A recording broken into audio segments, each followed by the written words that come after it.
I miss everything. I don't know why I exist in this life. I want to cry, but there's no one to comfort me or ease my pain, so I don't cry. I want to scream, but no one hears me or cares about me. I want to sleep and dream a beautiful dream, but I know I will wake up and remember my loneliness. I truly feel jealous of everyone around me. I see people playing and going out with their friends, and I ask myself, why don't I have a friend? What is missing in me? That makes me feel all this loneliness. I've always tried to get close to people, but I can't. I feel like something is blocking my tongue. I can't speak. I stand frozen in place, feeling as if I'm invisible. The sun began to set. I returned home alone. I entered the lifeless house and turned on the lights, hoping to bring some life into it, but nothing changed. If I dropped a needle, its sound would shatter the silence. There is no soul in this house. My routine became terrible. I know I'm wrong, but my loneliness has turned me into a sick person. I don't eat, I don't talk. On the outside, I am silent, but inside me, there is a war and endless chaos. I sat, hoping the television would make me forget. But I wasn't paying attention. Memories started coming back. I remembered my family, who passed away very early in a car accident. I was young back then, and I was the only survivor. I wish I had died with them. Death feels easier than what I'm living now. I went to sleep immediately. I was exhausted from thinking. The next morning, I woke up not knowing what to do, as usual. No friend to call, no family to sit with. I decided to go to the park again. But when I stepped outside, I heard a faint, barely audible sound. I got closer and found a very small kitten. I didn't know what had happened to it or why it was near my house. I took it inside.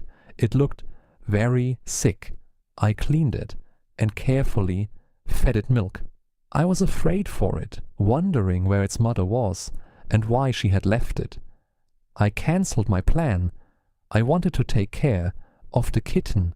It fell asleep, and I sat there looking at it. It was helpless and beautiful. It reminded me so much of my loneliness. I don't know why, but I felt compassion for it. I didn't want it to feel what I feel. I stayed like that until I fell asleep beside it without realizing. The next morning, I woke up and checked on it. It was hungry, but very weak, and I noticed its leg was broken. I handled it with extreme care, afraid of hurting it. Days passed while I took care of it. I didn't leave the house. I stayed by its side. I grew very attached to it. It brought life back into me, but its condition kept getting worse. I didn't know what to do. I was so afraid for it. I didn't want it to leave me alone in this world. I took great care of it. One day, I woke up and rushed to check on it. It was still lying there. I prepared milk for it and made my coffee. I picked it up and it didn't move. I felt my heart racing. I tried to push away the fear. I put the milk near its mouth, but it didn't respond. That's when I realized it had died. I collapsed. I cried with a burning pain I never imagined I could feel. It felt like my heart was burning, like my tears were burning my cheeks. I had never cried like that in my life. It felt like my heart was breaking. I cried for a long time. I don't know how long. I held it while I cried.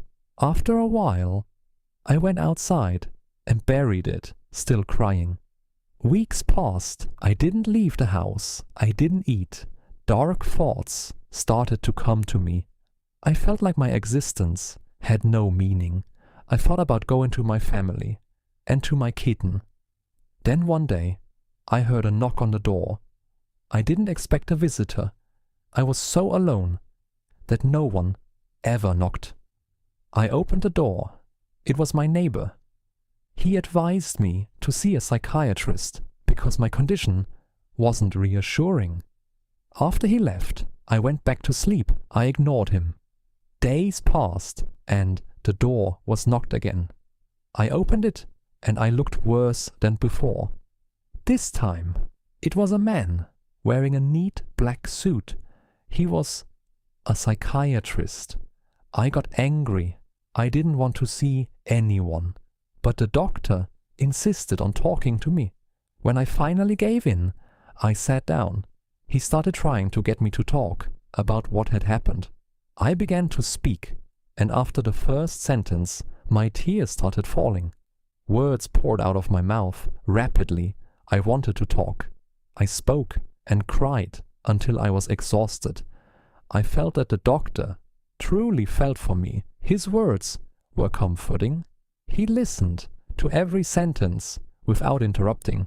After we finished, he insisted that I come to his clinic. I was very hesitant. I'm not used to talking to others, but honestly, I felt comfortable with him. Despite my fears, I decided to go. Maybe I would find some relief. It was the first thread of hope I felt after the kitten, but fear still followed me. Every time I felt a bit of happiness, I feared the moment I would break again. After thinking deeply, I decided to go. I didn't want to be afraid of something that hadn't even happened yet. The next day, I went to him. We sat and talked a lot, very honestly. I felt very comfortable. I started looking forward to each day, waiting for the moment I would go to the clinic. After months, I recovered. I became stronger.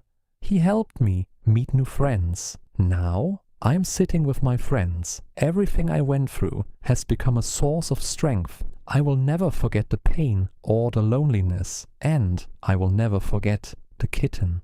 Despite the pain it caused me, it was the reason I reached this point, because when I lost everything and felt hopeless, hope was born. No matter how dark the night becomes, dawn will always rise.